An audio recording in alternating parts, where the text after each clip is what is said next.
तो यही पटवा रहे हैं। हाँ हाँ, हेलो, क्या बोले? आवाज तो नहीं है? पूछे?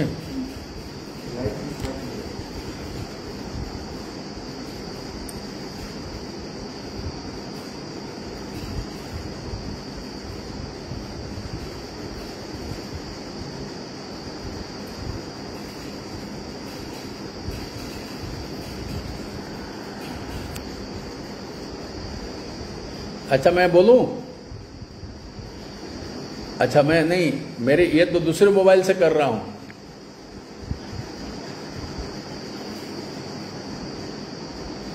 आवाज आ रही है? हाँ हाँ आ रही है।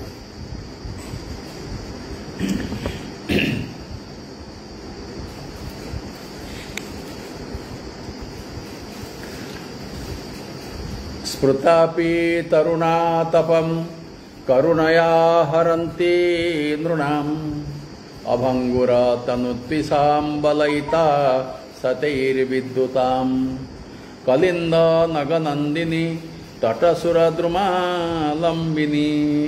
मदीय मतिचुंबिनी भवतु कापि कादंबिनी। परम श्रद्धेय काशी के विभूति एवं हमारे सभी संस्कृत परिवार के पूज्य सनातन कवि महामहोपाध्याय, राष्ट्रपति सम्मान से अलंकृत, साहित्य अकादमी पुरस्कार से अलंकृत एवं अनेक बिरुद से सम्मानित हमारे बीच में अभी नहीं है। उनके लिए उनके शिष्य एवं परिवार के लोग एक श्रद्धांजलि सभा का आयोजन कर रहे हैं। इस श्रद्धांजलि सभा में अनेक श्रृंखलाएं हैं। उस श्रृंखला के अंतर्गत मुझे ये गौरव मिला है कि उनके बारे में, उनके व्यक्तित्व एवं कृतित्व के बारे में कुछ मैं बताऊं। मैं जब उनके व्यक्तित्व और कृतित्व के बारे में बताने के लिए सोच रहा हूं, मुझे शिव महिम्न स्तोत्र के वो पद्य याद आ रहा है। असित गिरि समम स्यात् कज्जलम सिंधु पात्रे सुरतर वरुशाखा लेखनी पत्र मुर्बी लिखति यदि शारदा गृहीत्वा सर्वकालम तथापि तदपि तव गुणानाम ईशोपारो न जाति। कहने का तात्पर्य है कि समुद्र को अगर शाही द्वार बना दिया जाए और अंजन पर्वत को मसी बना दिया जाए, कल्पवृक्ष के शाखा को लेखनी बना दिया जाए, पृथ्वी को अगर कागज बना दिया जाए, जिस प्रकार शिव की महिमा को लिखने के लिए पुष्पदंत कवि असमर्थ थे, ठीक इसी प्रकार इतने बड़े विभूतियों के बारे में, उनका व्यक्तित्व और कृतित्व के बारे में मेरे लिए, मेरे जैसे व्यक्ति का बताना एक बहुत बड़ी धृष्टता होगी। फिर भी कालिदास जब कहते हैं कि मैं एक छोटी सी डुंगी से समुद्र पार कर लूंगा, ठीक इसी प्रकार के मेरे मन में जो मनोबल है, उसी मनोबल को आगे लेकर के मैं उनके व्यक्तित्व के बारे में कम कहूंगा, कृतित्व के बारे में एक पक्ष को लेकर के कहूंगा। व्यक्तित्व के बारे में बताऊं कि मैं प्रोफेसर द्विवेदी से विद्यार्थी जीवन से परिचित था। यद्यपि मैं उनका शिष्य नहीं था, वो हमारे गुरुदेव प्रोफेसर वी वेंकटाचलम एवं प्रोफेसर श्रीनिवास राधे जी के परम निकट व्यक्तित्व में से, निकट बंधुओं में से एक थे। और कालिदास समारोह उज्जैन में होता है और उज्जैन में कालिदास को अर्घ्य देने के लिए, कालिदास के पास अपना प्रणय को व्यक्त करने के लिए भारतवर्ष के समस्त मूर्धन्य विद्वान वही उपस्थित होते हैं। उन विभूतियों में से एक प्रोफेसर सनातन कवि थे और उनकी प्रतिभा, उनका व्यक्तित्व, जैसे दिखने में सौम्य व्यक्तित्व है, गोरा शरीर और मुंह में तेज और वाणी में ओजस्विता और विद्वत्ता, ये सब देखते हुए मैं विद्यार्थी जीवन से जब मैं एमए पढ़ रहा था तब से प्रभावित हूँ। अभी उनके द्वारा एक पुस्तक कालिदास ग्रंथावली मुझे अपने स्वहस्त में अपना नाम लिख करके आशीर्वाद रूप में भेंट किए थे। उन समय में उस पुस्तक का मूल्य केवल 10 रुपया ही था, लेकिन आज भी उसको मैं रेफरेंस के ग्रंथ के रूप में व्यवहार कर रहा हूं। बनारस से जब मैं यहाँ कुलपति बनकर के आया, समस्त पुस्तक वहीं छोड़कर आ गया, लेकिन उनके प्रदत्त कालिदास ग्रंथावली को मैं अपने साथ में लेकर के आया हूं। और संसार में तो ऐसे बहुत व्यक्ति जन्म लिए हैं और इसकी और दाल लूण तेल के समाज में रहते हुए अपने परिवार का पोषण करते हुए चले गए। भर्तृहरि कहते हैं, परिवर्तिनी संसारे मृतो को वा न जायते स जातः ये न जाते न याति वंशः समुन्नतिम। और जिनके जन्म से विद्या वंश एवं अपना वंश समुन्नति को प्राप्त करे वही सपूत है, नहीं तो आहार निद्रा भय मैथुन में सभी प्राणियों का जीवन चला जाता है। और ये रेवा प्रसाद क्यों है, मध्य प्रदेश में जन्म हुए थे। रेवा नदी प्रमुख नदी वहां प्रसिद्ध है और उनके रेवा नदी के नाम से उनके प्रसाद के स्वरूप उनके पितामाता को वो प्राप्त हुए थे। वाराणसी में आए, रामकुंवर मालवीय जी के शिष्य बने। और वाराणसी में खूबी है कि वाराणसी लगरी विद्वत्ता की लगरी है। जो वहां आता है वो बड़ा भाग्य से प्राप्त होता है। किसी व्यक्ति, किसी कथाकार ने भाषण देते हुए कहा था कि प्रयाग में संगम है, गंगा यमुना और सरस्वती ये प्रयाग में मिलते हैं। गंगा और यमुना ये दोनों तो स्पष्ट दिखाई देते हैं, परंतु सरस्वती वहां लुप्ता है। और कुछ विद्वान कहते हैं सरस्वती तो वहां लुप्ता है, फिर कहाँ प्रकटित है? ना काशी के विद्वान के मुख में सरस्वती निवास करती है। अंतर्वाहिनी होकर के प्रयाग से काशी चली गई, वहां पर विद्वान के मुख में निवास सरस्वती करती है। और जैसे कालिदास के प्रीति उज्जैन के लिए थी, इसी प्रकार के नैषधकार के प्रति, श्रीहर्ष के प्रति वाराणसी के लिए है। वाराणसी के प्रशंसा में स्वयं नैषधकार लिखते हैं, वाराणसी निविशते न वसुंधरायाम तत्र स्थिति मखभुजाम भुवने निवास तत्स्थान मुक्त वपुषा मत एव मुक्ति स्वर्गात परम पदम उदेतु कीदृक्। मतलब काशी में जो जन्म लेता है, मखभुजाम भुवन मतलब स्वर्ग में निवास के बराबर है, बल्कि उससे अधिक है। कहते हैं कि वहां पर रहने पर भगवान शंकर तारक मंत्र, राम तारक मंत्र देकर सबको मोक्ष दिलाते हैं। जब यही धरती में मोक्ष मिल जाए तो फिर स्वर्ग जाने की क्या आवश्यकता है। इसी प्रकार इसी काशी में अपना समग्र जीवन को आपने बिताया।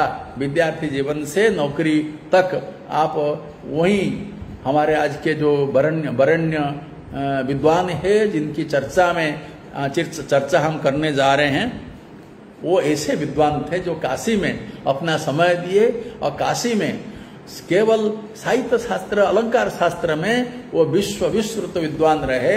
उनका जो कंट्रीब्यूशन है, अनेक विद्वान तक कहेंगे, उनके महाकाव्य, काव्य, नाटक, नवीन काव्य शाखा, नाट्य रचना, ऐसे कभी उनका कृतियों का नाम अगर गिनाऊंगा तो मुझे जो 1 घंटा का समय मिला है, 1 घंटा का समय चला जाएगा। ऐसे तो 5 मिनट लग गया मुझे, जो इंटरनेट की असुविधा के कारण जुड़ नहीं पाया, अब समय चला जाएगा। लेकिन उनकी कविता कैसी है, कोई एक आधुनिक कवि लिखते हैं उत्तम कविता कैसी होती है, उसके बारे में एक पद्य है। एकस्य तिष्ठति कवे गृह एव काव्यम अन्यस्य गच्छति श्रोद्भवनानि जावत् न्यस्या अविदग्ध भवनेषु पदानि शश्वत कस्यापि संचरति विश्वम कुतूहलीव। जो सामान्य कवि होता है वो अपने घर में काव्य लिखता है, अपने ही गुनगुनाता है, जिसको हम कह सकते हैं कि बाथरूम सिंगर है। इसलिए एकस्य तिष्ठति कवे गृह एव काव्यम, अपने घर में काव्य सीमित रह जाता है। अन्यस्य गच्छति श्रोद्भवनानि जावत्, और जो सामान्य कवि होता है अपने मित्र मंडल में सुना करके वो संतोष लाभ करता है। लेकिन वो जो महाकवि होता है अभी भी उनका काव्य विश्व में कौतूहल पैदा करते हुए बिल्कुल अभी भी संचरण करता रहता है। उसका काव्य का महत्व जो है सभी लोग आनंद से उसको अभी भी लेते हैं। जितना लेने पर भी नई नई प्रतिभा उसमें आ जाती है। उसके बाद अब जो उनके बारे में इतना ही सामान्य, मुझे बहुत वो स्नेह करते थे और जब जाता था उनके पास जाने में डर लगता था, क्योंकि इतने बड़े विद्वान हैं, दूर रह करके उनसे हम बातचीत करते हैं। वो नहीं कि मुझे स्नेह नहीं करते हैं, लेकिन अपने उनके प्रति मेरी भक्ति इस प्रकार के थी। और मैं उनको, यद्यपि मेरे वो गुरु साक्षात मुझे विद्यादाता मेरे नहीं है, लेकिन मेरे दोनों गुरुओं के मित्र उनके भी पूज्य होने के कारण मेरे भी वो पूज्य थे, वो नमस्य थे। कभी कभी चल जाता हूँ, सदाशिव जी बहुत सेवा करते हैं, बहुत वो पितृभक्त है। और मैं उनके पितृभक्ति के बारे में क्या बताऊंगा। कोई तपस्या करने के बाद इस प्रकार पुत्र मिलता है। महाभारत में कहा गया है कि संसार में जिसके पास 6 वस्तु उपलब्ध है वो ही खुश है। क्या है? अर्थागमनित्य मरोगिता च प्रिया च भार्या प्रियवादिनी च वश्यश्च पुत्र अर्थकरी च विद्या षड्जीव लोकस्य सुखानि राजन। इसमें एक है वश्यश्च पुत्र, पुत्र जिसके बस में हो। आजकल कलियुग में पुत्र और पिता के बीच में क्या संपर्क बिगड़ता है आप दैनिक खबर कागज में जानते होंगे। लेकिन सदाशिव जी ऐसे पुत्र है, 10 बात कहने के बाद भी उनके मुंह से कुछ भी निकलता नहीं। इतने बड़े विनयी, इतने बड़े पितृभक्त, ये सभी के लिए मिसाल है। और बीच में जब भी मुझे BHU को जाना होता है मैं उनके वहां जाता था, उनको प्रणाम करके आशीर्वाद प्राप्त करता था। अब जब मुझे मालूम पड़ा कि वो नहीं रहे, मुझे मेरे मन में अत्यंत दुख हुआ कि काश मैं पास में होता और उनका अंतिम दर्शन करता और साथ साथ जो है घाट तक जाता और अंतिम प्रणाम उनको करके आता। खैर मेरे भाग्य में नहीं है। अब उनका एक पक्ष, अनेक पक्ष उनका है, एक पक्ष पर आप लोगों के सामने कुछ बिंदु रखना चाहूंगा। वो है कि पहले तो अनेक विषय में ग्रंथ लिखे हैं। जब वो जाते थे कभी ध्वनि की चर्चा करते थे, कभी रस की चर्चा करते थे, लेकिन अंतिम समय में वो एक सिद्धांत माने कि जो संप्रदाय है हमारे अलंकार शास्त्र में, एक रस संप्रदाय है, ध्वनि संप्रदाय है, वक्रुति संप्रदाय है, औचित्य संप्रदाय है, अलंकार संप्रदाय है। वो अलंकार को श्रेष्ठ माने हैं, अलंकार को काव्य की आत्मा वो मान करके एक उस ग्रंथ में उनने अलंकार शास्त्र को व अलंकार को काव्य की आत्मा के रूप में स्वीकार किया। उससे पहले मैं बताना चाहूंगा कि अलंकार संप्रदाय में कौन कौन आचार्य हुए, अभी तक क्या क्या अलंकार के ऊपर वो क्या कह चुके थे, और प्रोफेसर सनातन कवि प्रोफेसर वाप्रसाद द्विवेदी जी का क्या उसमें योगदान है, उसमें क्या उनने जोड़ी, क्या वो श्रृंखला में क्या क्या बातें उसमें जोड़े कि अलंकार संप्रदाय को पुष्टि करने में वो एक अहम भूमिका निभाए हैं। इस बातों को आपके सामने में रखूंगा। अलंकार जो है ये वेद में भी प्रसिद्ध है। जैसे कि वेद में कहा गया है, काते अस्तलंकृति सुक्ते कदानुनंते मघवन दासेम, ये ऋग्वेद का है। और मुर्गो न भीम कुचरो गरिष्ठा, ये विष्णु सूक्त में है। सने पितेव सुनेव अग्ने सुपायनो भव। अग्नि सूक्त में पिता है, अग्नि तुम्हें पिता जैसे पुत्र का मंगल करता है, अपूर्व उपमा अलंकार का उदाहरण है। देवानाम चक्षुषभगा बहंती, ये उस सूक्त में है। इसी प्रकार के द्वा सुपर्णा सजुजा सखाया समान वृक्षम परिसस्व जाते तयोरन्य पीपलम स्याद्वन्ति अनस्नो अभिचाकसीति। और चत्वारि श्रृंगा त्रयोस्य पादा। इसी प्रकार में जब आप वैदिक वाङ्मय का आलोडन करेंगे तब देखेंगे कि वहां पर के अलंकार की छटा अधिक है। और इस अलंकार जब वहां पर वैदिक वाङ्मय में करीब करीब ऐसा कोई वैदिक मंत्र नहीं है, ऐसा कोई सूक्त नहीं है जिसमें कि अलंकार का प्रवेश आपका नहीं है। और उस अलंकार वैदिक अलंकार को लेकर के और इसको आगे जाकर के अग्नि पुराण में कहा गया है अलंकार रहिता विधवेव सरस्वती। अगर सरस्वती अगर वाणी और उसमें अलंकार नहीं हो वो विधवा समान है। इतने आगे जाकर के अलंकार की तारीफ करते हैं। और प्रथम जो अलंकार शास्त्र का ग्रंथ है नाट्य शास्त्र को हम मानते हैं। नाट्य शास्त्र में अलंकार के बारे में कहा गया है अलंकारी गुणैश्चैव बहुभी समलंकृतम भूषणैरिव चित्रार्थी तद भूषणमिति स्मृतम। मतलब अलंकार के द्वारा, ये भूषण के द्वारा काव्य की शोभा बढ़ती है, ये कहते हैं। और जब प्रथम अगर हम नाट्य शास्त्र के व अलंकार शास्त्र के प्रथम ग्रंथ हम मानते हैं, भरतनाट्य शास्त्र को मानते हैं, उनके समय में केवल वो 4 ही अलंकार को स्थान दिया है। नाट्य शास्त्र का प्रथम में ही उपमा रूपकम चैव दीपकम यमकम तथा अलंकारास्तु विज्ञाया चत्वारो नाटकाश्रया। नाटक में 4 अलंकार उपमा रूपक और दीपक और यमक, इन चारों को लेकर के फिर परवर्ती आचार्यों ने तो भामह, रुद्रट, रूयक और इस प्रकार दंडी, राजशेखर, ऐसे अनेक अनेक अलंकार का आविष्कार किया है। और नाट्य शास्त्र के बाद जब काव्यादर्श में कहा गया है काव्य शोभाकरान धर्मान अलंकारान प्रचक्षते, काव्य के शोभा बढ़ाने वाले जो धर्म है वो अलंकार है, इसे काव्यादर्श में कहता है। तदतिशय हेतवस्तु अलंकारा, ये काव्यालंकार सूत्रवृत्ति में कहा गया है।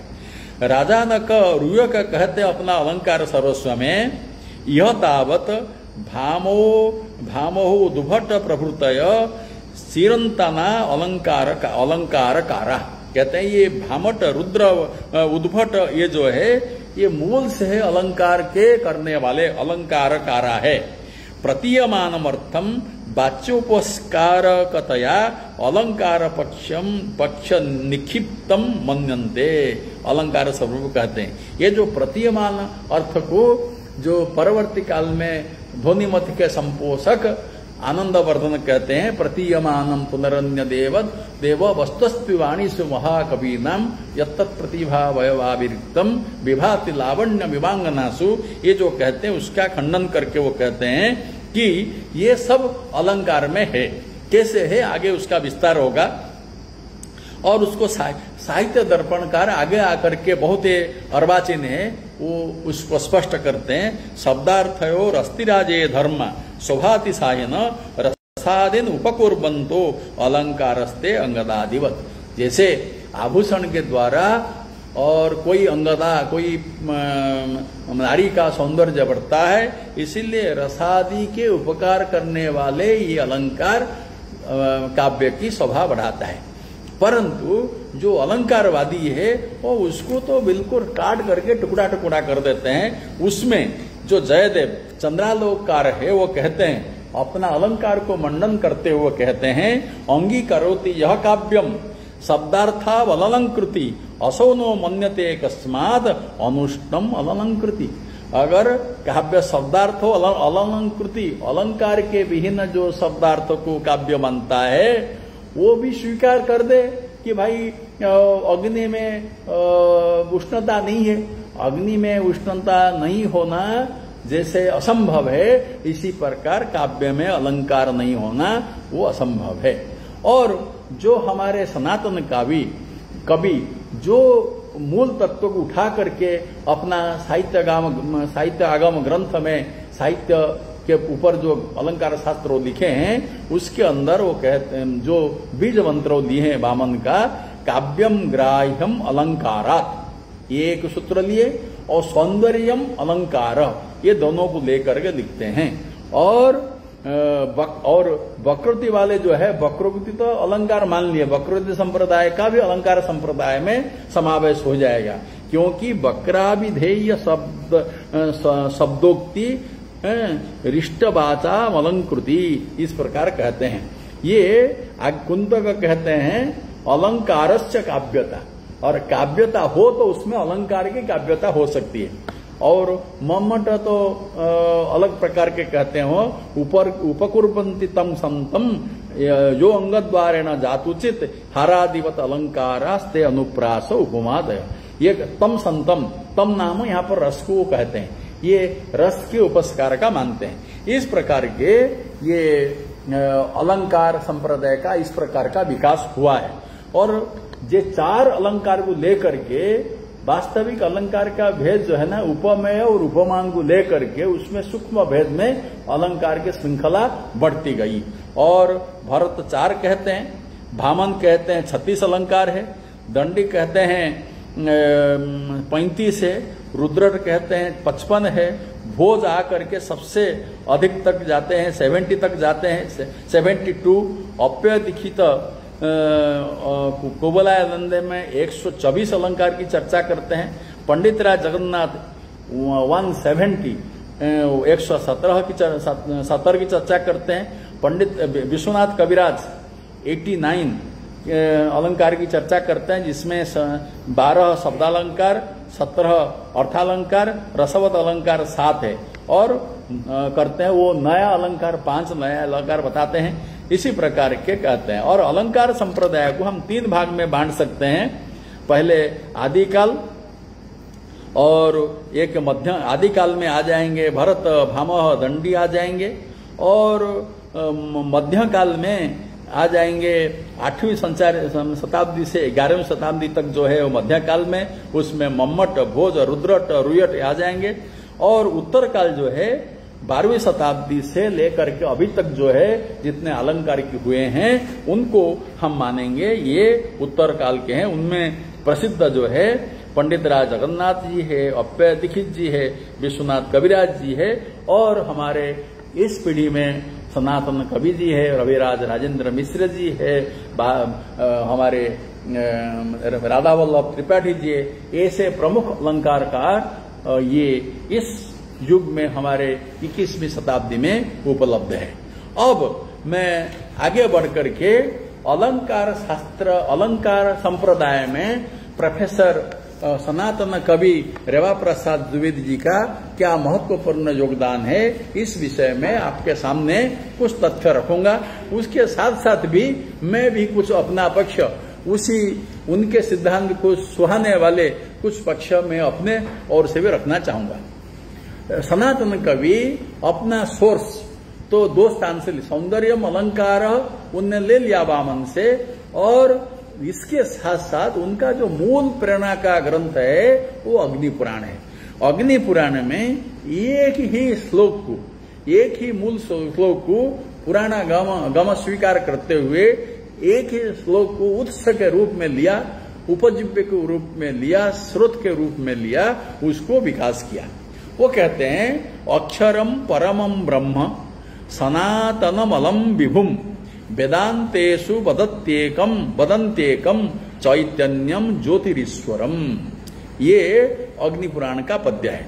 इसका अर्थ है अक्षरम परमम ब्रह्म, अक्षर जो है अक्षर ब्रह्म है, सनातनम अलम विभुम वेदांतेषु वदन्त्येकम चैतन्यम ज्योतिरीश्वर, जिसको वेदांत में चैतन्य ज्योति आदि कहते हैं। यहाँ पर उनने अलम विभु शब्द का अर्थ लिया। यहाँ पर कहाँ पर अलम के स्थान पर अजम पाठ मिलता है, लेकिन अजम जो है वो पाठ को ज्यादा स्वीकार नहीं करते हैं। अलंग शब्द का दो अर्थ है, एक वारण अर्थ है, एक ब्रह्म परक अर्थ है। और यहां पर ब्रह्म परक अर्थ को कवि ने लिया है। और अलंकार को काव्य की आत्मा मानना, ये कहते हैं ये वैदिक संप्रदाय है, क्योंकि वैदिक संप्रदायों से उनके युक्ति को सिद्ध करने के लिए मैंने कुछ जो है ना 5-7 उदाहरण अलंकारों का उदाहरण मैं वैदिक वाङ्मय से दिया। और इसके साथ साथ अपने जो पूर्वसूरी है वो वामन के 2 सूत्र को लिया, काव्यम ग्राह्यम अलंकारात और सौंदर्यम अलंकार। और इसका अर्थ बताते हुए सनातन कवि कहते हैं कर्ण व्युत्पत्त्या पुनः अलंकार शब्द उपमादिषु वर्तते। इसके कर्ण व्युत्पत्ति के द्वारा ये अलंकार शब्द जो है इसमें उपमादि में आ जाता है। और सौंदर्य दर्शन परिणत हुआ बाद में। ये जो अलंकार शब्द सौंदर्य दर्शन जो है, एस्थेटिक जो ब्यूटी है, ये बाद का कंसेप्ट है। कुछ विद्वान इस अलंकार को दबाकर रसवाद की स्थापना में अधिक काव्यानंद प्राप्त हुआ है। और ये तो बड़े लोगों के कहने का ढंग अलग है। ये आक्षेप करते हैं कि इसको आनंदवर्धन को और अभिनव गुप्त को, ये उनका मत को उल्लेख करते हैं पूर्व पक्ष के रूप में। उसके बाद कहते हैं मेरा प्रणाम स्वीकार करें। यहाँ पर प्रणाम मतलब आप अपने सिद्धांत को, बस नमस्कार आपको, आप रहिए अपने स्थान पर, अपने ढंग से उनको प्रणाम करके उनके मत को खंडन करते हैं। तो इसी प्रकार के वो प्रणाम करते हुए उनके सिद्धांत को कहते हैं कि ये कैसे खंडन करते हैं। रस को मानते हैं, अगर आप रस को आत्मा मानते हैं, उसका अधिष्ठान है सहृदय। सहृदय के हृदय में रस रहता है। तो ये सहृदय कौन है? मैं अभिनव गुप्त की परिभाषा बता रहा हूं। ये शाम काव्यानुशीलन अभ्यास वसाद विशदी भूते मनमुकुरे तन्मयी भवन योग्यता ते सहृदय संवाद भाज सहृदय। जो जिनका बिल्कुल हृदय विशदीभूत मन मुकुर मन दर्पण जिसका स्वच्छ हो, समाज का प्रतिबिंब अविकल रूप में पड़ता है और वो उसको प्रतिक्रिया के रूप में उसको ग्रहण करता है, साधारणीकरण की योग्यता है और देखते हुए उसके शरीर में रोमांच होता हुआ है, पढ़ने के बाद आंसू निकल आते हैं, इसी को सहृदय कहते हैं। अगर उसी सहृदय का हृदय अगर अधिष्ठान है तो देखा जाए तो हम लौकिक उदाहरण देंगे तो आत्मा का अधिष्ठान शरीर होगा और शरीर मरने के पश्चात मृत शरीर को आत्मा मान करके उसको हम उस मृत व्यक्ति को जीवित मानना चाहिए, लेकिन व्यवहार में ऐसा नहीं होता है। इसीलिए सहृदय के अंदर ये काव्य जो है अगर आप मानते हैं रस जो है टिक नहीं सकता है, सहृदय अगर अधिष्ठान नहीं, इस प्रकार के कहते हुए वो उसका विरोध करते और क्या कहते हैं कि यह परंपरा वैदिक है, आगम सिद्ध है। इसीलिए कहते हैं उनने बाद में फिर जयादित्य का जो सभा पंडित वामन, जयादित्य के सभा पंडित वामन थे, वो इनको और आगे 2 आचार्य अभिनव गुप्त को कहते हैं महामहेश्वराचार्य अभिनव गुप्त को अलम ब्रह्म। लेकिन ये जो पुराण का जो अलम ब्रह्म जो तत्व है, इसको ये दोनों आचार्यों को नजर में बातें नहीं आई, तो उसको अपने ढंग से सनातन में कवि कहते हैं कि अलम ब्रह्म को देखते हुए अग्नि पुराण में जो विषय वस्तु है उसको मनन मंथन बिना किए हुए अपना दर्शन को स्थापित कर दिए। तो अलम का ही अर्थ है, अलम ही रस ब्रह्म है। और उसको आगे जाकर आनंदवर्धन की उक्ति को कहते हैं इत्य क्लिष्ट रसाश्रय उचित गुणालंकार भोग्यस्तु भव्यात्मनाम। अभिनव गुप्त अपने हट के कारण ब्रह्मानंद अलंकार को अप्रधान मान करके स्वभावर्धक तत्व के रूप में ऊपर नहीं उठा सके। आनंदवर्धन का अपना जो उदार दर्शन है उसको अभिनव गुप्त संकोच कर दिए। तो अभिनव गुप्त के भाषा को जब टीकाकार अभिनव गुप्त टीका करते हैं, उस टीका में उस पक्ष को हाईलाइट नहीं कर पाए और वो कहते हैं, सिद्ध करते हैं कि वस्तुध्वनि एवं अलंकार ध्वनि को रसध्वनि के रूप में परिणत कर देते हैं। 3 प्रकार ध्वनि है, वस्तुध्वनि, अलंकार ध्वनि, रसध्वनि। ये कहते हैं ये वस्तुध्वनि अलंकार ध्वनि को रसध्वनि के रूप में परिणत कर देने से काव्य की आत्मा मानने में वो तर्क करते हैं कि अलंकार काव्य की आत्मा नहीं हो सकती है, या तो ध्वनि काव्य की आत्मा होगी और उसके ऊपर वाला परंपरा रस की काव्य आत्मा होगी। और तेन रस एव वस्तुत आत्मा वस्तलंकार ध्वनि तो सर्वदा रसम प्रति पर्यवस्यते। ये इनका मत, अभिनव गुप्त का मत। तेन रस एव वस्तुत आत्मा, ये युक्ति है अभिनव गुप्त की। वस्तुलंकार ध्वनि, यहाँ द्विवचन है, दीर्घकार है, और ये तो सर्वदा रसम प्रति पर्यवस्यते, ये रस के लिए ये काम करते हैं, ये सहायक है, ये दोनों उनके हेल्पिंग हैंड है, सहोदर हो सकते हैं लेकिन मूल जो है रस है।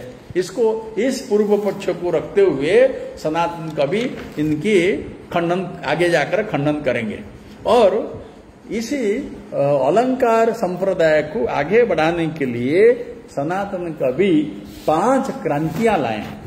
तो 5 क्रांतियों के द्वारा वो अलंकार संप्रदाय को पुष्ट करते हैं और अपना मत उसमें जोड़ देते हैं ताकि अलंकार संप्रदाय पुष्ट हो जाए। तो इस प्रकार के मैं कुछ समय में हम जो है जो 5 क्रांतियां हैं उस 5 क्रांतियों के बारे में थोड़ा थोड़ा कुछ जोड़ते हुए बताऊंगा। पहली क्रांति है, वो कहते हैं कि ये जो खंडन करते हैं, आनंदवर्धन मत का खंडन करते हैं। वो कहते हैं आनंदवर्धन का मत जो है आगम विरुद्ध है, जो आगम विरुद्ध है, जो वेद विरुद्ध है, इसको हम कैसे मानेंगे? क्यों?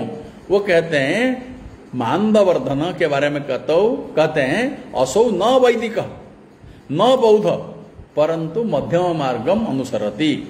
उसके बारे में अपने ग्रंथ में सनातन कवि लिखते हैं, शब्दम विहाय स्वम ग्रंथ मात्रत एव सह बीतेने, माने विस्तार किए, तेन जस्य तस्यास्य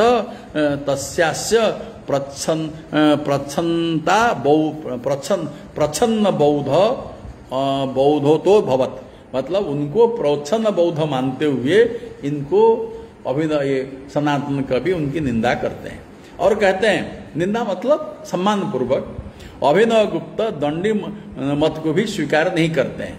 वो कहते हैं रस की अलौकिकता और लोकोत्तरता की सिद्धि करते हैं और प्रतीयमानम पुनर्देव्य कहते हैं। सनातन कवि कहते हैं अलम मतलब प्रधान भूतम, सहृदय की मन में विश्रांति। और ये कार शब्द का अर्थ अलम का अर्थ हमने लगा दिया प्रधान भूतम। सनातन कवि अलम ब्रह्म की व्याख्या करते हैं, अलंक का अर्थ हो गया प्रधान भूतम।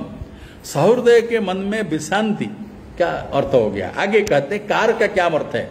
कार का अनेक अर्थ बताते हैं सनातन कवि। कार का अर्थ हो गया ओंकार, अहंकार, चमत्कार, अकार, ककार। तरी उसका क्या व्युत्पत्ति होगी? अलंकरोति अलंकार। रसवत इत्यस्मिन् प्रयोगे रसवत विशेषणीभूत जो पद का जो पद या काव्य में विद्यमान रसाभिव्यक्ति सामग्री रसवत से वाच्य है। अतएव भोज इन सामग्रियों को ध्यान में रखकर रसोक्ति काव्य धर्म को अलंकार रूप दिया। भोज ध्वनि को मानते हैं किंतु स्वरूप भेद से मानते हैं। तो इसी प्रकार कह करके हमारे सनातन कवि और ओम का क्या अर्थ करते हैं और कार का अलंक का क्या अर्थ करते हैं और कार का क्या अर्थ करके ये 2 प्रकार का व्याख्या करते हैं, उसको जोड़ते हैं और आगे जा करके अग्नि पुराण का उदाहरण से अपने मत को पुष्ट करते हैं। अग्नि पुराण में वो कहते हैं अहंकारागम, क्या कहते हैं? ध्वनिर्वर्ण पदम वाक्यम इत्येतत् वाङ्मयम मतम शास्त्रे इतिहास काव्यानाम त्रयम तत्र समाप्यते। ध्वनि को अभिव्यक्ति कहते हैं। अलंकार का मतलब आक्षेप है। आक्षेप नाम का भेद में उसको अंतर्भाव कर देते हैं। और आनंद वर्धनात् पूर्वम वो कहते हैं, अपना पक्ष को रहते हैं रख के सनातन कवि कहते हैं, आनंद वर्धनात् पूर्वम काव्यालंकार शास्त्रिण जे अजायंत न तैरेसा ध्वनि संज्ञा अभ्युदीरिता। उनका कहना है आनंद वर्धन के पूर्व जितने आचार्य थे वो ध्वनि संज्ञा के बारे में उसके उच्चारण नहीं किए थे, उनका प्रयोग नहीं किए थे। तै सर्वै एकमत्येन काव्यात्मेभ्य अभिषेच्यसौ। और ये काव्य की आत्मा में किसको अभिषिक्त कराए थे? ना अलंकार। ध्वनि ध्वान्ते बेलियंत नते समय। ये समय मतलब उपरोक्त समय अलंकारिका, ये सब अलंकारिक लोग ये अलंकार को ध्वनि के रूप में मानते थे, क्योंकि ये जो ध्वनि रूपी अंधकार में वो गिरे नहीं थे। वो इस प्रकार कहते हैं, ध्वनि ध्वान्ते बेलियंत न ते समय। ये उपयुक्त आचार्य जो आनंद वर्धन के पूर्व जो आचार्य थे वो ध्वनि के अंधकार रूपी गर्त में अपने को गिराए नहीं थे, वो अलंकार को श्रेष्ठ माने थे। केवल आनंद वर्धन ध्वनि थी कह करके भक्तवास्तमन्ये यत्रार्थ शब्दो वा तमर्थम उपसर्जनी कृत स्वार्थो व्यंक्त इति ध्वनि रीति कभी ये जो व्याख्या वो करते हैं। और इसको कहते हैं कि ये तो हम तो आक्षेप के अंदर जो है ना इसको कर देंगे। वो कहते हैं आक्षेप में उसको अंतर्भाव कर देते हैं। कहते हैं आक्षेप अलंकार में ऐसे ऐसे अलंकार है जिसमें समस्त ध्वनि का ये रस को रसवत अलंकार के अंदर ध्वनियों को कहाँ कहाँ उनने जोड़ दिया है। एक उदाहरण जो आक्षेप अलंकार के बारे में बताते हैं, वस्तुनो वक्तुमिष्टस्य विशेष प्रतिपत्ते विरोधाभास आक्षेप। जब वक्ता अपने विशेष बात को रखने के लिए जो विरोधाभास के रूप में सामने कुछ कहता है और आक्षेप करता है, उसको वो आक्षेप कहते हैं। एक उदाहरण मैं देना चाहूंगा साहित्य दर्पण का। स्मर सर शत विधुराया भनामि सख्या कृते किमपि क्षणमिह विश्रम सखे निर्दय हृदयस्य किम वदाम्यहम्।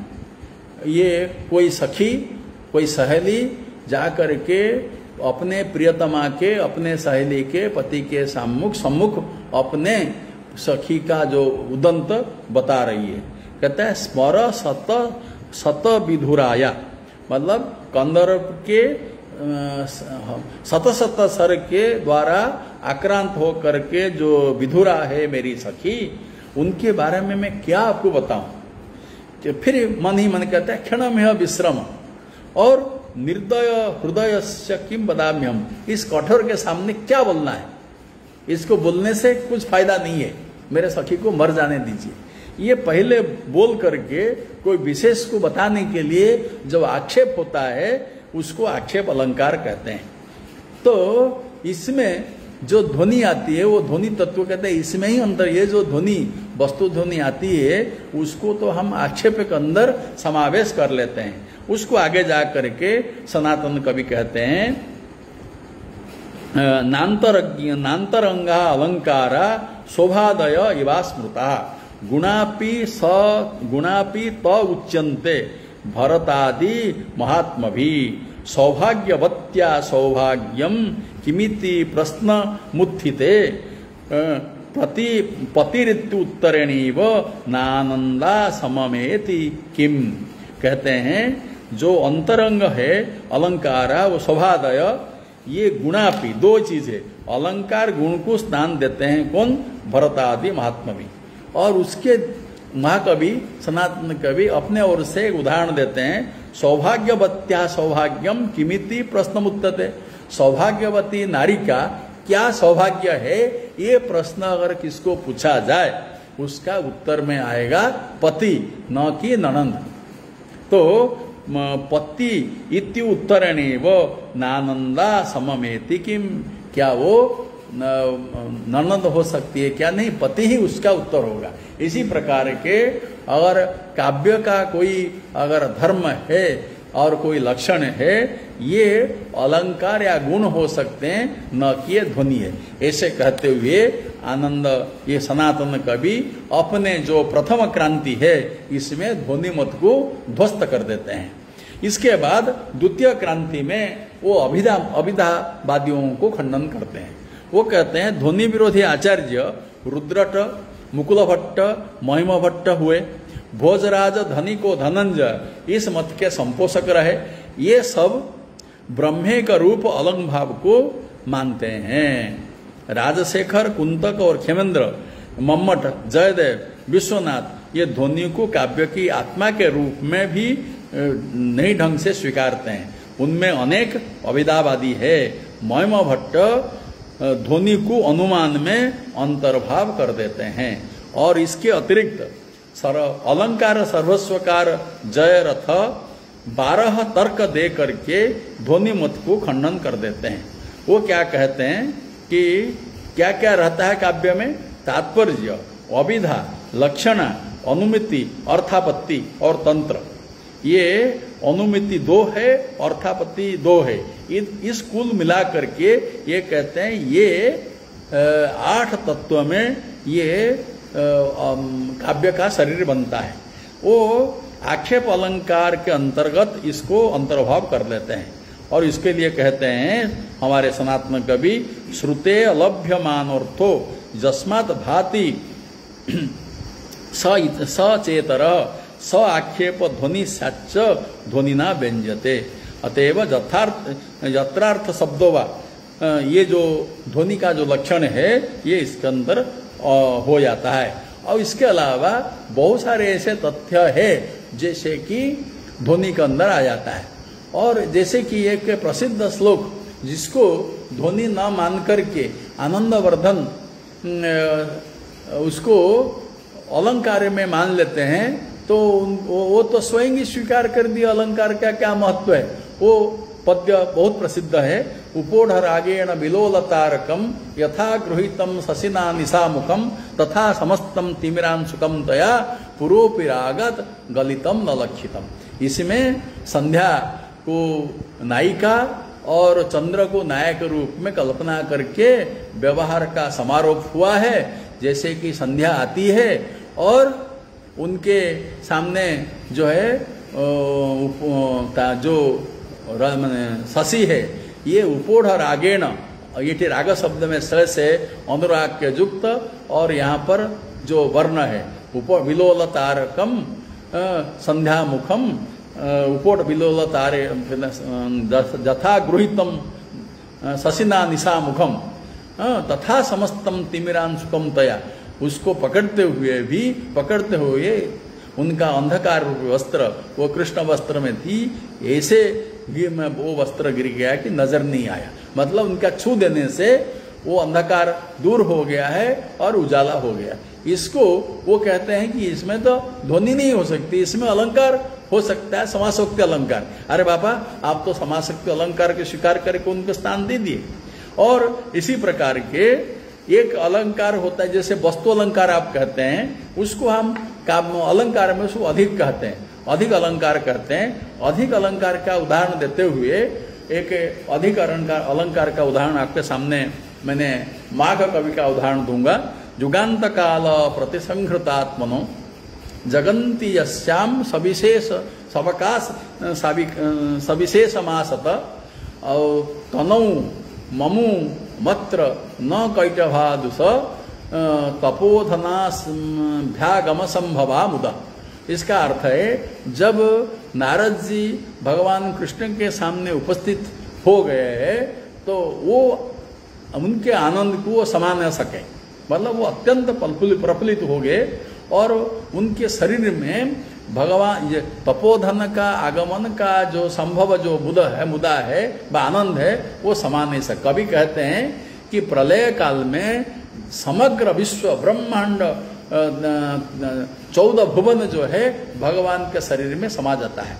क्या विचित्र है कि नारद का आगमन के खुशी को वो अपने अंदर समा नहीं सके, वो बाहर आ गया।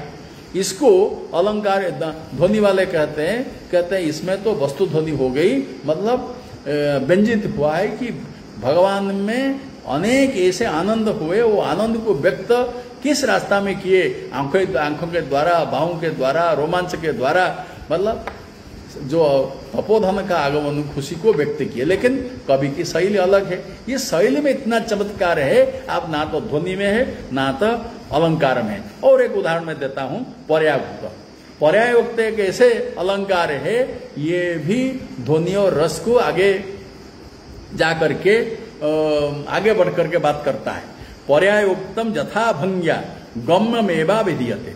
जो आप गम्य मतलब वाचक, गम्य मतलब जो ध्वनि आती है, व्यंग्य जो होता है, वो व्यंग्य को कैसे, जो व्यंग्य की चर्चा करते हैं, आगे जाकर जिसको ध्वनि की चर्चा करते हैं, वो कहते हैं कि उसमें जो है पर्यायोक्त अलंकार में है। जैसे कि धन्यासि वैदर्भी गुणैरुदारैः समाकृष्यतो जया समाकृष्यतो नैषधोपि इतस्तुन्दिका खलु चंद्रिकाया जदब्दि अब्दि उत्तली करोति। तो इसमें जो उदाहरण है भंग्या, द्रौपदी जो दमयंती का जो सौंदर्य है उसको किस ढंग से वस्तु ध्वनि से आगे करते हैं, पर्यायोक्त में आ गया। इसी प्रकार के एक अलंकार है परिकर। परिकर में कहता है उक्ते विशेषण ही स्वाभिप्राय। तो ये परिक्रम जो परिकर अलंकार है उसको भी ध्वनि के रूप में वो लोग ध्वनिवादी स्वीकार करते हैं। इसका उदाहरण मैं कालिदास का कुमार संभव का पंचम सर्ग का दूंगा। स्थिताक्षणम पक्ष्मसु ताड़िताधरा पयोधर सेध निपात चूर्णिता बलिषु तस्या स्खलिता प्रपेदिरे चिरेण नाभि प्रथमोद बिंदव। ये पर्यायोक्त भी है और अंत में जा करके ये परिकर भी है। वो परिकर क्यों है? क्यों उसकी ये व्याख्यान के द्वारा जो उनके स्तन का जो काठिन्य, नाभि का जो गंभीरता जिसमें कि रह जाता है, और ये नाभि का जो गंभीरता व गांभीर्य व गंभीरता और स्तन का काठिन्य, इसमें व्यंग्य के द्वारा अभिव्यक्त होता है। यही तो ध्वनि वाले करते हैं। अब उसमें तो अलंकार वाले करके सरलता से कर दिया। और इसको समझने के लिए हम इनके शंकराचार्य के शरण में जाना पड़ेगा। वो कहते हैं कि जब कामदेव का दहन हुआ तब हे माँ आपने कामदेव को अपना नाभि रूपी सरोवर में हृदय में स्थान दिया। और वो कहते हैं कि गभीरेते नाभि सरसी कृत झंपो मनसिज समुत तस्थौ तस्मात् अचल तनये धूमलतिका जनस्ताम जानीते जननी तब रोमा बलिर्ति। मतलब नाभि को तो शंकराचार्य ने हृदय बता दिया, उसी को कालिदास अत्यंत सामिलता में कहते हैं चिरेण नाभि प्रथमोद बिंदव। या कह करके इसमें कालिदास ही नहीं बताते हैं कि उनके नाभि की गंभीरता क्या है, लेकिन ये अलंकार के द्वारा, परिकर अलंकार के द्वारा हम जो ध्वनि लोग वस्तु ध्वनि से इसको उठाना चाहते हैं, ये अलंकार सिद्ध कर देता है। इन कारणों से सनातन कवि ये अभिधावादियों को, ध्वनिवाद को खंडन करते हैं। वो कहते हैं धर्मा रसा लक्षणानि रित्यलंकार वृत्त रसिका आह्लादका हेते काव्य संति च षड्गुणा। ये अच्युतराय मोडक जो साहित्य सार के रचयिता है उनके उदाहरण को ला कर देते हैं। वो कहते हैं रसवत अलंकारस्य रसयुक्तता प्रमाणिक क्रियते। कहते हैं एक अलंकार है रसवत अलंकार, उसमें जो है रस की चर्चा उसमें हो जाती है। तो रस के बारे में पृथक जानने की जरूरत क्या है? तो रसवत अलंकार को अलंकारिक ने उदाहरण दिया। मैं जो प्रसिद्ध है उदाहरण आपके सामने देता हूं। अयं स रसोनोत्कर्षी पीनस्थन विमर्दन नाभ्युरु जघन स्पर्शी निबि विशंसन कर। तो ये जो उदाहरण है ये श्रवण मात्र से ये श्रृंगार का मालूम पड़ता है, लेकिन प्रकरण क्या है? भूरिश्रवा का अपना युद्ध में मरा हुआ शरीर का एक अंग हाथ देख करके उनके पत्नी रो रही है कि ये हाथ एक दिन ऐसा ऐसा काम करता था, लेकिन आज जो है ना वो कटा पड़ा हुआ है। तो ये क्या हुआ है, जब एक रस अन्य रस का अंग बन जाता है तब रसवत अलंकार हो जाता है। इस प्रकार के तो शताधिक उदाहरण हम अलंकार संप्रदाय में पाते हैं। तो इसलिए रस जैसे अलग कोई अलंकार की अलग कोई संप्रदाय की आवश्यकता नहीं है। उसके बाद सनातन कवि आक्षेप करते हैं शब्द शक्तिवादों। तो वो कहते हैं शब्द शक्ति व्यतिरक। वो क्षेमेंद्र शब्द ज्ञान में शक्ति है, वह शब्द जड़रूपी नहीं होना चाहिए। शब्द और अर्थ का ज्ञानात्मक संबंध साहित्य पदवी को प्राप्त करता है। यदि शरीर में शक्ति है तो विश्व की भाषा एक होनी चाहिए, और जैसे कि सूर्य की प्रकाश जैसे। ये तर्क डालते हैं, कहते हैं कि ये शब्द जड़ नहीं है। शब्द और अर्थ का ज्ञानात्मक संबंध साहित्य पदवी को प्राप्त करता है। यदि शरीर में शक्ति है तो विश्व की भाषा एक होनी चाहिए, क्योंकि हमारा शरीर और अमेरिका में पैदा हुआ व्यक्ति का शरीर एक है, तो एक जैसे है, तो हमारी भाषा जो है ना एक होनी चाहिए। जैसे कि सूर्य का धर्म है प्रकाश देना, तो पृथ्वी का सूर्य जो है हमारे यहाँ भी गिरता है, भारत में और अमेरिका जापान में भी होता है। तो सूर्य के रोशनी में जो प्रकाश में भिन्न भिन्नता होनी चाहिए, लेकिन सूर्य के रोशनी भले कम बेसी हो सकती है, लेकिन प्रकाश जो है समान रूप में है। इसी प्रकार के हम अगर कहेंगे शक्ति को मानेंगे तो शक्ति एक होनी चाहिए, ऐसा नहीं हो सकता है। इसीलिए काव्य में रस व्यंजिका सामग्री जो है वो काव्यालंकार है। अलंग की रसरूपिता है, अलंग के अंदर रसरूपिता छुपी हुई है। ये इसको प्रस्तुत करने के लिए सनातन कवि तर्क देते हैं, ब्राह्मी भावम रसस्येव मत्वा अलंकार भाव में वच तदभिन्ना भेद धीया रसालंकारगाभ्यभित अलम ब्रह्म रसो ब्रह्म अलम ब्रह्म रसो ब्रह्म रसालंकारयोर्जुगम ब्रह्म व्यत्यागम स्रोत बौद्धे रेते तिरस्कृत। इसे कहते हैं सबका तिरस्कार हो गया, अलम ब्रह्म जो है वही ही रस ब्रह्म है। ऐसे करके वो शब्द शक्ति वाद को खंडन करते हैं। फिर उसके आते हैं चतुर्थ क्रांति जो है, चतुर्थ क्रांति में वो न्याय को खंडन करते हैं। उसका नाम देते हैं न्याय परिष्कारात्मिका। ध्वनिमत में ध्वनिमत को ध्वनिक ने अस्वीकार कर लिया, तात्पर्य में समावेश कर दिया। कहते हैं तात्पर्य हम मान लेंगे तो उसमें ध्वनि की आवश्यकता नहीं है। श्रृंगार प्रकाश में सनातन कवि ने लिखा है, श्रृंगार प्रकाश की टीका करते हुए सनातन कवि ने लिखा है, साहित्य शास्त्र में 8 नियामक होते हैं।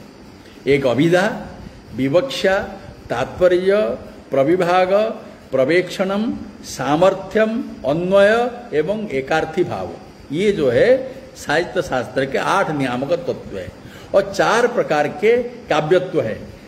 काव्यत्व में क्या है, दोषहानि, गुणाधान, अलंकार योग, रस अभियोगश्च, ये होता है।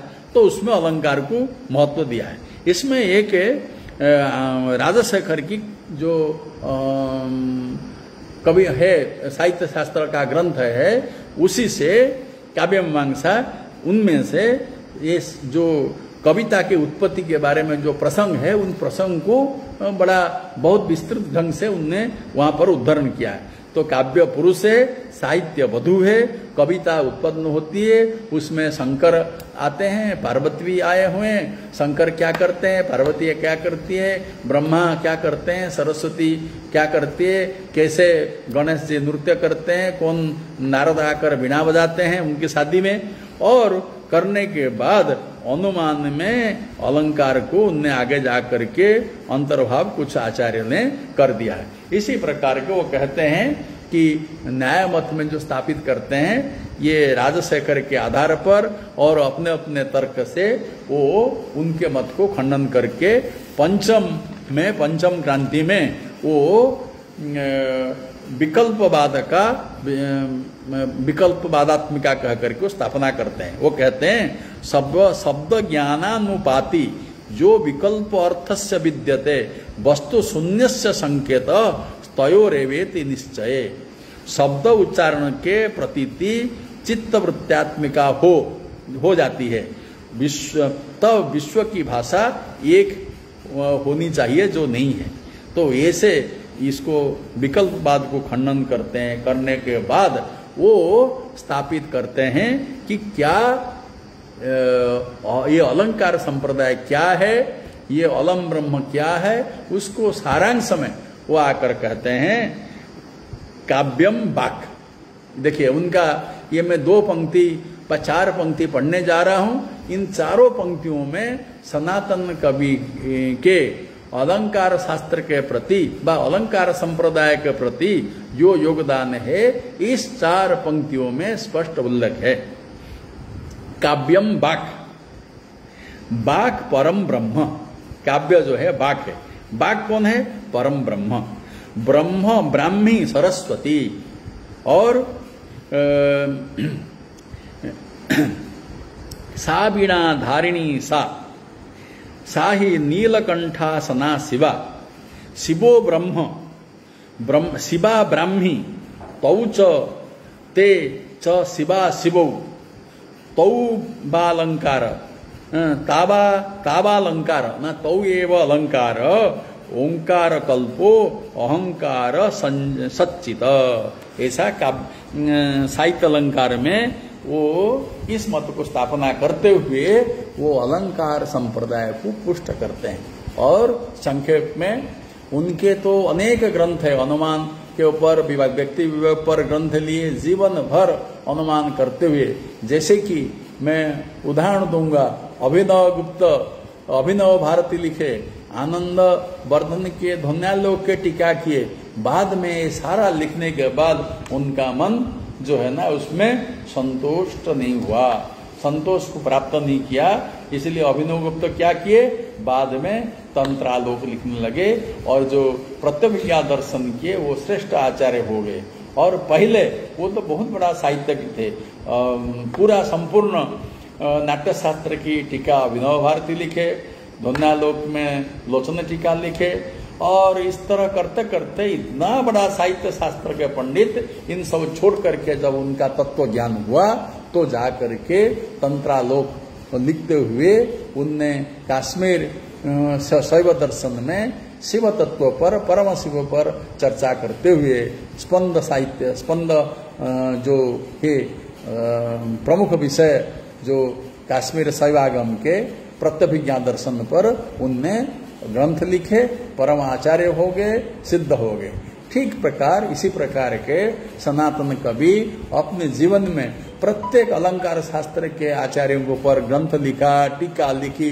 पढ़ते पढ़ते उनके जब तुरीय अवस्था आई तब उनने देखा कि वास्तविक ये संपूर्ण अलंकार शास्त्र जो है वो भले रस संप्रदाय हो, ध्वनि संप्रदाय हो, वक्रत्व संप्रदाय हो, औचित्य संप्रदाय हो, वो सभी जाकर के अलंकार संप्रदाय में मिल जाते हैं।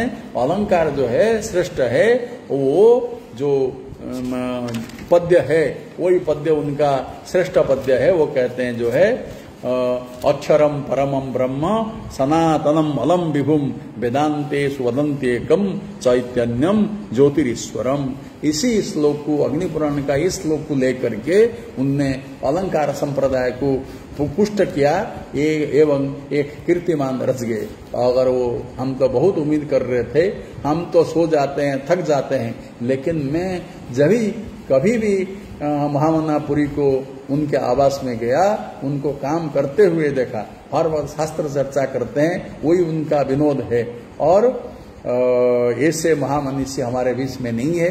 उनके द्वारा किए गए कार्यों को स्तुति करते हुए मैं समझता हूँ ये हमारी श्रद्धांजलि होगी। आज इस पावन अवसर पर उनके स्मृति में उनके छात्र और उनके परिवार के द्वारा विशेष रूप में सदाशिव जी एवं राजकुमार जी के द्वारा ये आयोजित श्रद्धांजलि सभा में मैं अपने कुछ वाक सुमन उनके साहित्य के संस्तुति पूर्वक उनको साहित्य की पुष्टि करते हुए मैंने कुछ वाक् प्रसूनांजलि उनके चरणों कमल में रखा।